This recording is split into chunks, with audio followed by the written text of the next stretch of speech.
মুরব্বীদের কাছে একটা মিথ শোনা যায়, মৃত লাশ নাকি তোলার সময়ে ভারী হয়ে যায়। কিন্তু কোনো লাশ যদি এতটাই ভারী হয়ে যায় সেটা আর তোলাই না যায়, তখন ব্যাপারটা কেমন হবে? এমনই একটা ঘটনা ঘটে তাঞ্জাভুরের একটি গ্রামে। একটি মেয়ে নিজেরই ঘরে ঝুলন্ত লাশ পাওয়া যায়। এরপরে লাশটাকে সরানোর সময় দেখা যায় সেটাকে 1 ইঞ্চিও সরানো যাচ্ছে না। এরকম অদ্ভুত ঘটনা দেখে গ্রামের মানুষ আতঙ্কিত হয়ে পড়ে। কিন্তু কেন এরকম হলো? কি রহস্য লুকিয়ে আছে এই লাশের পেছনে? জানতে হলে আসুন শুনে আসি তামিল সিনেমা ইয়ামাকাথাগির এক্সপ্লেনেশন। তামিলনাড়ুর তাঞ্জাভুর গ্রাম এখনও বেশ প্রত্যন্ত এলাকা বলা চলে। আধুনিকতার ছোঁয়া তেমন একটা পড়েনি। গ্রামে ধর্মীয় সংস্কৃতির পাশাপাশি কুসংস্কারেরও সমান দাপট রয়েছে। সেই সাথে রয়েছে জাতপাতের বাছবিচার। তো গ্রামের প্রধান সেলভারাজ মন্দিরে গিয়ে অন্যান্য লোকজনদের সাথে মন্দিরের ট্রাস্টি হিসেবে পাশুপথিকে নিয়োগ দেয়। শীঘ্রই তাদের ধর্মীয় অনুষ্ঠান শুরু হতে যাচ্ছে। এই জন্যই মূলত এই আয়োজন। কাজ শেষ করে সেলভারাজ বাড়ি ফিরে দেখে তার মেয়ে লীলা অসুস্থ হয়ে পড়েছে। লীলার অ্যাজমার সমস্যা ছিল। তার যখন তখন অ্যাজমার টান উঠে যেত। লীলার মা ইনহেলার দেবার পরে লীলা কিছুটা স্টেবল হয়। সেলভারাজ পরিবার নিয়ে লীলার মামা মুরুগানের বাড়িতে অনুষ্ঠানে যাচ্ছিল। এই জন্য বাড়ির সবাই রেডি হচ্ছিল। কিন্তু বের হবার আগেই লীলার অ্যাজমার টান ওঠে। এই জন্য লীলার মা বলে আজকে আর তারা যাবে না। তবে লীলা তাকে বাড়িতে রেখে বাকিদের মামার বাড়িতে যেতে বলে। এমনিও লীলা তার মামাকে পছন্দ করত না। 5 বছর আগের একটা ঘটনার জের ধরে লীলা মামাকে আজও ক্ষমা করতে পারেনি। তাই সে রাগ করে মামার সাথে যোগাযোগ রাখে না। যেহেতু সে এমনিও মামার বাড়িতে যাচ্ছে না, তাই সে চায় না তার জন্য বাকিদেরও যাওয়া বন্ধ হয়ে যাক। এই জন্য সে বাকিদের যেতে বলে এবং জানায় তার খেয়াল রাখার জন্য সে তার বান্ধবী শ্বেতাকে ডেকে নেবে। তো সেলভারাজ বাড়ির বাকিদের মানে লীলার মা, লীলার ভাই মুথু এবং মুথুর প্রেগনেন্ট বউ প্রেমাকে নিয়ে মুরুগানের বাড়িতে যাবার সিদ্ধান্ত নেয়। যাবার আগে সেলভারাজ তার মাকে বলে তিনি যেন লীলার খেয়াল রাখেন। অবশ্য সেলভারাজের মা তার কথাকে তেমন গুরুত্ব দেয় না, কারণ সে একটা ঘরের দরজার দিকে অদ্ভুতভাবে তাকিয়েছিল। মহিলা কোনো কারণে এই ঘরের দরজাটা কাউকেই কখনো খুলতে দেয় না। সবাই রেডি হয়ে গেলেও সেলভারাজের ছেলে মুথু তখনও বাড়ি ফেরেনি বলে তারা রওনা দিতে পারছিল না। মুথু এই সময় তার বন্ধুদের সাথে দেখা করতে গিয়েছিল। মুথুর বন্ধু আশোক তার ওপরে খুবই রাগারাগি করছিল, কারণ ব্যবসাতে উন্নতি করার জন্য মুথু আশোককে দিয়ে মন্দিরের দেবীর মুকুট চুরি করিয়ে নিজের কাছে রেখেছিল। তার ধারণা ছিল দেবীর মুকুট তার কাছে থাকলে দেবীর আশীর্বাদে সে দ্রুত বড়লোক হতে পারবে। কিন্তু হয়েছে পুরো উল্টো। সে ব্যবসায় বড়সড় লস খেয়ে বসে আছে। আগামী সোমবারে মন্দিরের অনুষ্ঠানের আগে মুকুট গয়নার বাক্সে রাখতে না পারলে সব জানাজানি হয়ে যাবে এবং তারা বিপদে পড়ে যাবে। তাই অনুষ্ঠান শুরুর আগেই আশোক মুকুটটা ফিরিয়ে দেবার জন্য মুথুকে চাপাচাপি করছিল। মুথু ভরসা দিয়ে বলে সে অনুষ্ঠানের আগেই মুকুট ফিরিয়ে দেবে। যদিও আশোক তাকে পুরোপুরি ভরসা করতে পারছিল না, কারণ এইভাবেই গত 6 মাস ধরে মুথু তাকে ঘোরাচ্ছে। তো এরপরে মুথু বাড়ি ফিরে পরিবার নিয়ে মুরুগানের বাড়ির উদ্দেশ্যে রওনা দেয়। এদিকে গ্রামে এতদিন ধরে মন্দিরের ট্রাস্টির দায়িত্ব পালন করছিল রত্নাম নামের একজন প্রবীণ লোক। সেলভারাজ এবার তাকে মন্দিরের ট্রাস্টি বানায়নি। এটা নিয়ে সে খুবই আপসেট ছিল। রত্নামের ধারণা তার ছেলের জন্যই তাকে সমাজে অপদস্থ করা হচ্ছে, কারণ তার ছেলে একটা নিচু জাতের মেয়েকে বিয়ে করেছে, যার কারণে রত্নামের মাথাটা সমাজের কাছে হেই হয়ে গেছে। রত্নামের ছেলে এবং ছেলের বউ তার বাড়িতেই থাকে, তবে রত্নাম বৌমার হাত থেকে 1 গ্লাস পানিও খায় না। রত্নামের আরেকটা সমস্যা ছিল তার শতবর্ষী মা। মহিলা দীর্ঘদিন ধরে বিছানারত, তার কোনো সেন্স নেই। বাড়ির সবাই তার মৃত্যুর জন্য অপেক্ষা করছে, কিন্তু মহিলার মরার কোনো নামই নেই। এই ব্যাপারটা নিয়ে গ্রামের মহিলাদের ভেতরেও অনেক কানাঘুষা চলে। আড্ডায় বসে কেউ কেউ বলে রত্নামের মায়ের ভেতরে হয়তো 2টো আত্মা রয়েছে, এই জন্যই সে মরছে না। আবার কেউ কেউ মনে করে বৃদ্ধা নিজের আত্মা অন্য কোথাও লুকিয়ে রেখেছে। তাদের ইলজিক্যাল কথাবার্তা শুনে আরেকজন মহিলা তাদের থামিয়ে দিয়ে বলে বৃদ্ধা হয়তো ইয়াং বয়সে নিয়মিত সান্ডার মাংস খেত, এই জন্য এখনও তার শারীরিক অবস্থা ভালো আছে, তাই সে মরছে না। এই সময় সেখান দিয়ে লীলা তার বান্ধবী শ্বেতাকে স্কুটারে করে নিয়ে বাড়ি যাচ্ছিল, যাতে শ্বেতা তাকে আপাতত সঙ্গ দিতে পারে। মহিলাদের আড্ডার কাছাকাছি জায়গাতে আনবু নামের একটা ছেলে বসেছিল। লীলা জায়গাটা পাস করার আগে আনবু এবং লীলা একে অপরের দিকে তাকিয়ে মুচকি হাসি দেয়। আসলে এই দুজনের ভেতরে সিক্রেট রিলেশন চলছিল। যাই হোক, একটু পরে লীলা শ্বেতাকে নিয়ে বাড়ি ফেরে। বাড়ি ফিরে দেখে তার দাদি এখনও চেয়ারে বসে বিশেষ রুমটার দরজার দিকে একইভাবে তাকিয়ে আছে।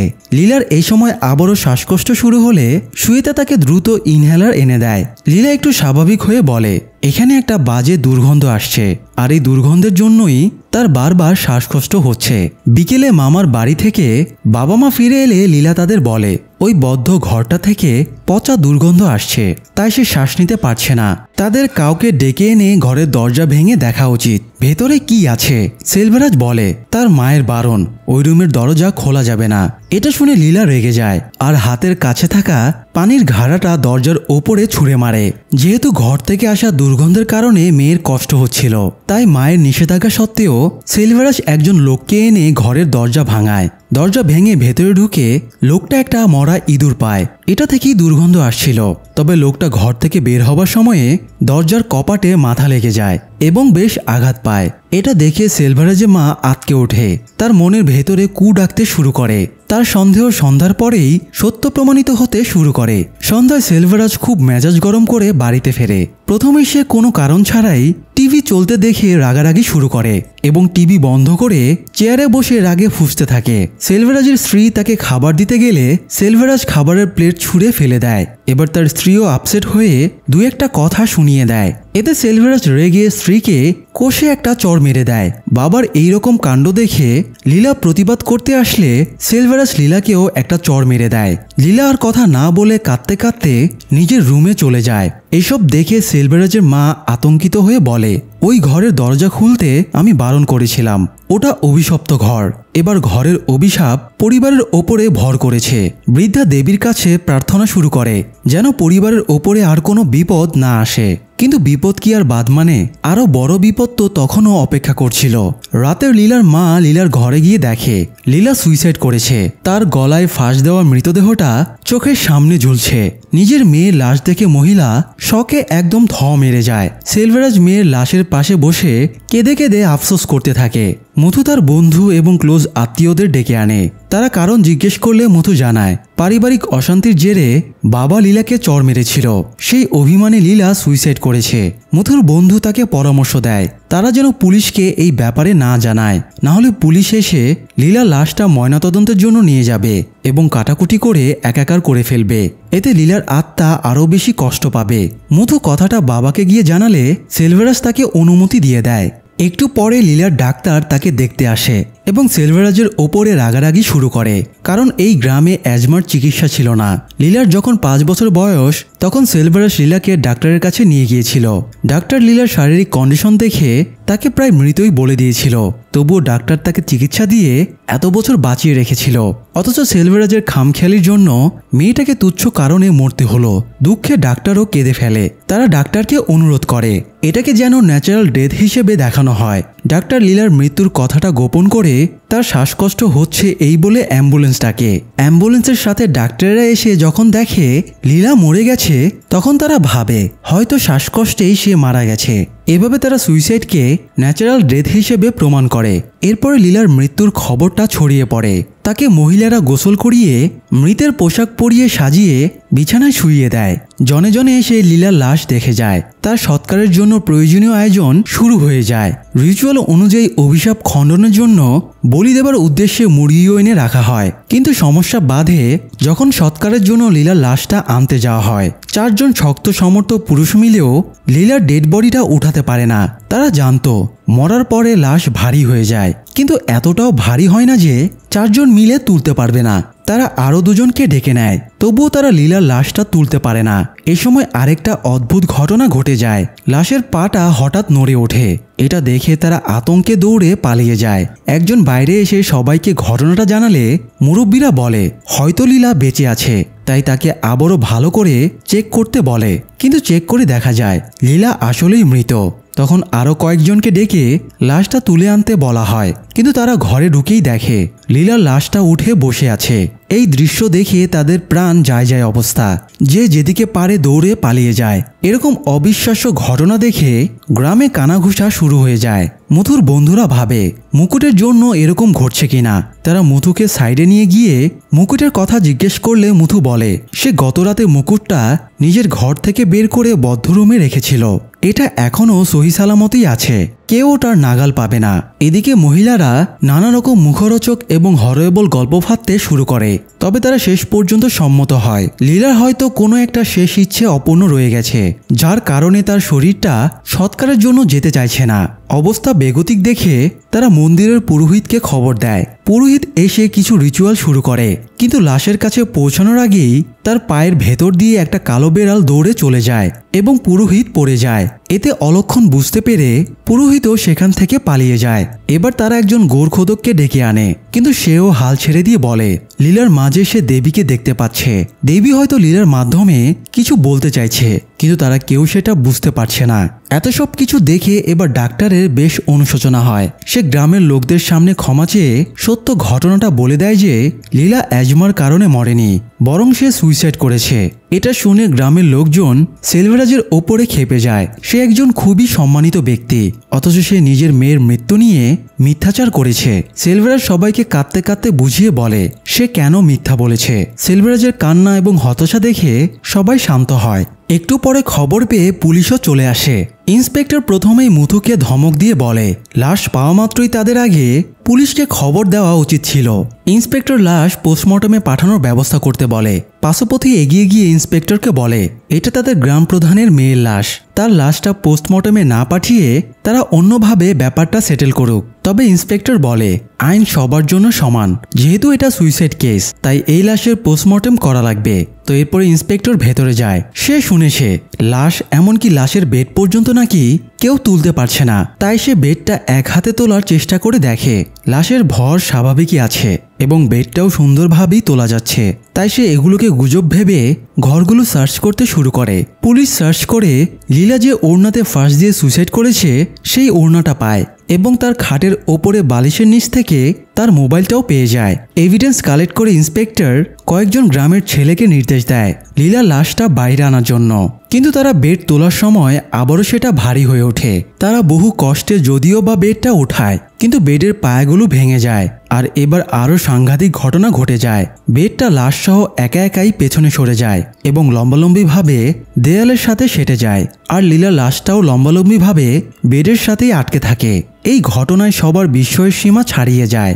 গোরখোদক বলে ওঠে লীলা হয়তো এখান থেকে আরও কাউকে সঙ্গে নিয়ে যাবার জন্য অপেক্ষা করছে, হয়তো আরও কেউ মরবে, তবেই লীলা এখান থেকে যাবে। তাই সে লীলার অভিশাপ কাটানোর জন্য আনা মুরগিটা দ্রুত বলি দিতে বলে, কিন্তু দেখা যায় লীলার অভিশাপ কাটাতে বলি দেবার জন্য যে মুরগিটা আনা হয়েছিল সেটাও গায়েব হয়ে গেছে। তাই তারা আরও চিন্তিত হয়ে পড়ে। গ্রামের লোকেরা মুরগিটা খুঁজতে শুরু করে যাতে দ্রুত সেটার বলি চড়িয়ে লীলাকে অভিশাপ মুক্ত করা যায়। মুরগি খুঁজতে গিয়ে আরও একটা রাত পার হয়ে যায়, তাও আসল মুরগিটা খুঁজে পাওয়া যায় না।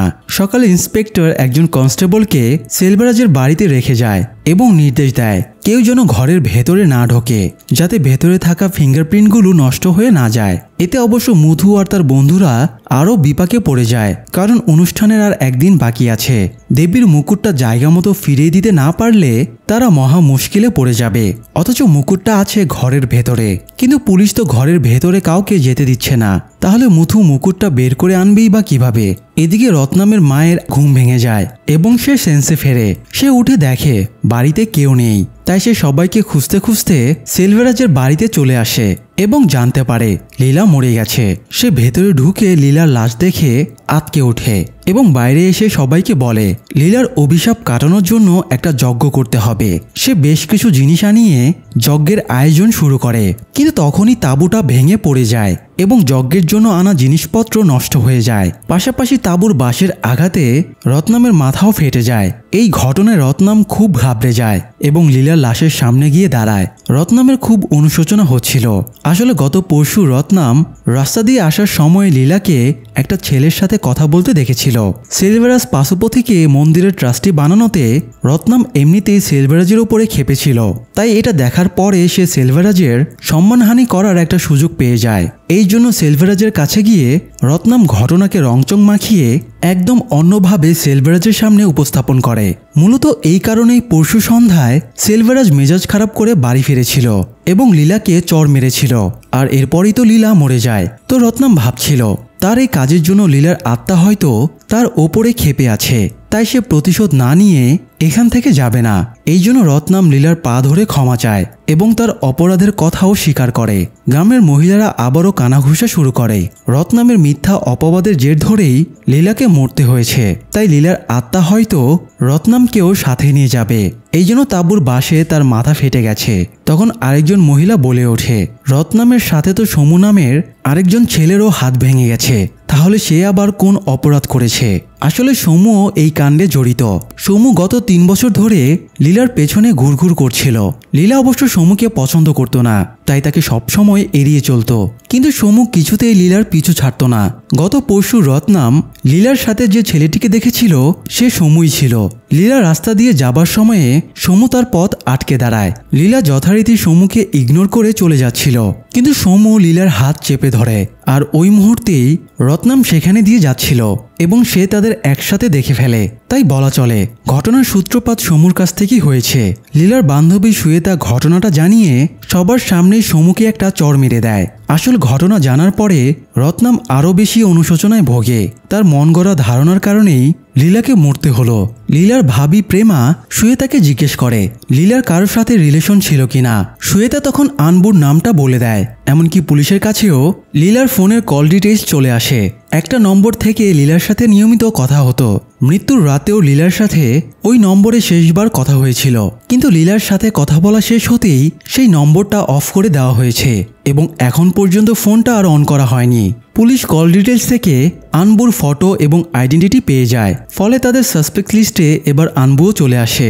আনবু লীলার বাড়িতে উপস্থিত ছিল না, তাই পুলিশ স্থানীয়দের সাথে আনবুর বাড়িতে যায়। কিন্তু দেখা যায় আনবুর বাড়িতে তালা মারা, বাড়িতে কেউই নেই। পুলিশ প্রতিবেশীদের জিজ্ঞাসাবাদ করলে একজন জানায় গতকাল সে যখন মৃত্যুর ব্যাপারে মাইকিং করছিল তখন সে আনবু এবং তার বাবাকে অটোতে করে চলে যেতে দেখেছে।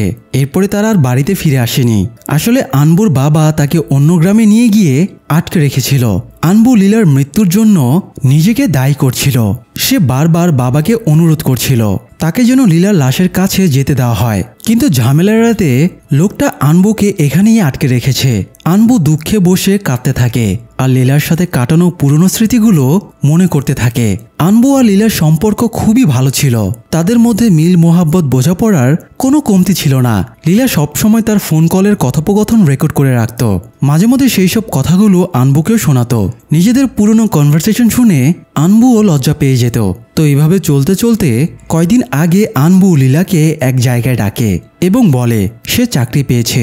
এটা শুনে লীলা খুবই খুশি হয়, কিন্তু অ্যাপয়েন্টমেন্ট লেটার দেখার পরে লীলার মুখটা কালো হয়ে যায়। সে আনবুকে বলেছিল এই গ্রাম থেকে দূরে শহরের দিকে চাকরি খুঁজতে, কিন্তু এই চাকরিটা গ্রামের ভেতরেই, প্লাস চাকরিটা আনবুর যোগ্যতার তুলনায় নিচু মানের ছিল। তাই লীলা রাগারাগি করে। এতে আনবুও লীলার ওপরে আপসেট হয়ে সেখান থেকে চলে যায়। সব স্মৃতি মনে করার পরে আনবু আর থাকতে পারছিল না। সেই সুযোগ পেয়ে পালিয়ে লীলার বাড়িতে যাবার চেষ্টা করে, তবে তার বাবার লোকজন আনবুকে ধরে ফেলে।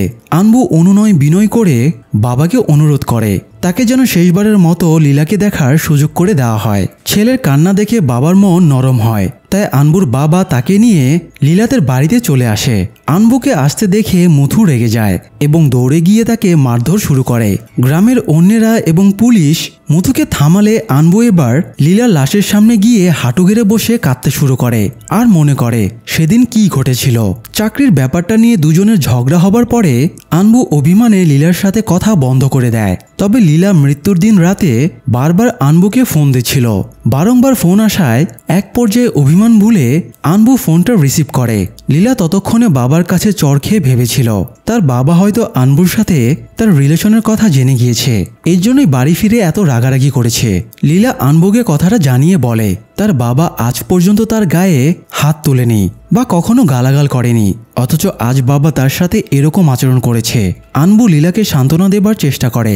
এরপর লীলাকে জানায় সে আজ চাকরিতে জয়েন করেছে। চাকরি নিয়ে আনবুর বাবা খুবই খুশি হয়েছে। সে লীলার বুজরুকি চাহিদার জন্য বাবাকে কষ্ট দিতে পারবে না। লীলা বলে তারা এই গ্রামে কখনোই সুখে সংসার করতে পারবে না। তাদের জাত আলাদা, তাদের সম্পর্কটাকে কেউ ভালোভাবে মেনে নেবে না। আনবু আবারও রেগে গিয়ে বলে তোমার যদি আমার সাথে সংসার করার ইচ্ছে থাকে তাহলে তোমাকে আমার সাথে এই গ্রামেই থাকতে হবে। আর তা না হলে ব্রেকআপ করে তুমি তোমার পথ বেছে নিও। উত্তরে লীলা বলে, তোমার কি মনে হয় তোমাকে ছাড়া আমি বাঁচতে পারবো? এইটুকু বলেই লীলার কথা বন্ধ হয়ে যায়। সেই কথাটা ভেবে আনবু লীলার লাশের সামনে বসে কাঁদতে কাঁদতে বলে, হয়তো তার কথার কারণেই লীলা অভিমানে সুইসাইড করেছে। আনবু লীলার কাছে ক্ষমাচর পরে গোরখতক আরেকবার লীলার লাশটা দেয়াল থেকে নামানোর চেষ্টা করে। এবার সে দড়ি বেঁধে দড়িটা টেনে বডিটা নামানোর চেষ্টা করে, কিন্তু সেই উল্টে পড়ে যায় এবং লীলাকে নামাতে ব্যর্থ হয়। এসব দেখে লীলার দাদি আতঙ্কিত হয়ে বলে, আমি ওই ঘরের দরজাটা খুলতে নিষেধ করেছিলাম। ওই ঘরে আমার বোন কান্নাম্মা আমার ওপরে রাগ করে গলায় ফাঁস দিয়ে আত্মহত্যা করেছিল। ওর অভিশাপ থেকে পরিবারকে বাঁচাতে আমি ঘরটা বন্ধ করে রেখেছিলাম। লীলা জোর করে ওই ঘরের দরজা খুলিয়েছিল, তাই তাকেও একইভাবে গলায় ফাঁস দিয়ে মরতে হলো। এবার কান্নাম্মার অভিশপ্ত আত্মা আমাকেও লীলার সাথে নিয়ে যাবে, কারণ কান্নাম্মার মৃত্যুর পরে তার শাড়িগুলো আমি নিয়েছিলাম আর ওগুলো ওই ঘরের বাক্সের ভেতরে রেখে দিয়েছিলাম। সব শুনে রত্নামের মা তার ওপরে ক্ষিপ্ত হয় এবং কান্নাম্মার শাড়িটা বের করে আনতে বলে। লীলার দাদি ঘরে ঢুকে বাক্স থেকে কান্নাম্মার শাড়িটা বের করে। এই একই বক্সে মুথু দেবীর মুকুটটা লুকিয়ে রেখেছিল, যদিও মহিলা সেটা খেয়াল করে না। সে কান্নাম্মার শাড়িটা লীলার লাশের সাথে জড়িয়ে দেয়। সবাই ভাবে এবার হয়তো অভিশাপ কেটে গিয়েছে, তাই গ্রামের সব শক্ত সমর্থ পুরুষেরা মিলে আবারও দড়ি টানা দিয়ে লীলার লাশসহ বেডটা নামানোর চেষ্টা করে, কিন্তু এবারও তারা ব্যর্থ হয়। উপরন্তু দড়ি ছিঁড়ে তারা পড়ে যায়। হট্টগোলের মাঝে মুথু বন্ধুদের সহায়তায় এই সুযোগে মুকুটটা বাক্স থেকে বের করে তাদের দিয়ে পাঠিয়ে দেয়, যাতে সেটা জায়গা মতো পৌঁছে দেওয়া যায়। যদিও একজন মেয়ে তাদের মুকুট নিয়ে যেতে দেখে ফেলে, তবে সে তখনই কাউকে কিছু বলে না। এদিকে ইন্সপেক্টর আনবুকে ধরে বলে, লীলার মোবাইলে লাস্ট ফোন কল আনবুর ছিল।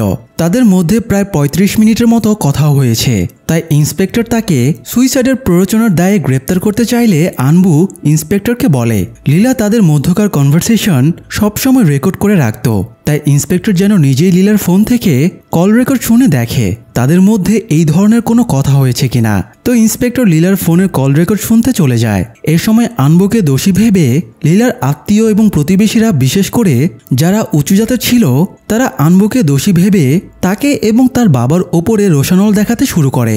ততক্ষণে ইন্সপেক্টর কল রেকর্ড শুনে ফিরে আসে এবং আচমকা লীলার ভাই মুথুর কলার চেপে ধরে। এটা দেখে সবাই হকচকিয়ে যায়। আসলে সেদিন আনবুর সাথে ফোনে কথার শেষ পর্যায়ে আনবুর ব্রেকআপের কথা শুনে লীলা আপসেট হয়ে ফোনটা খাটের ওপরে আছাড় মারে।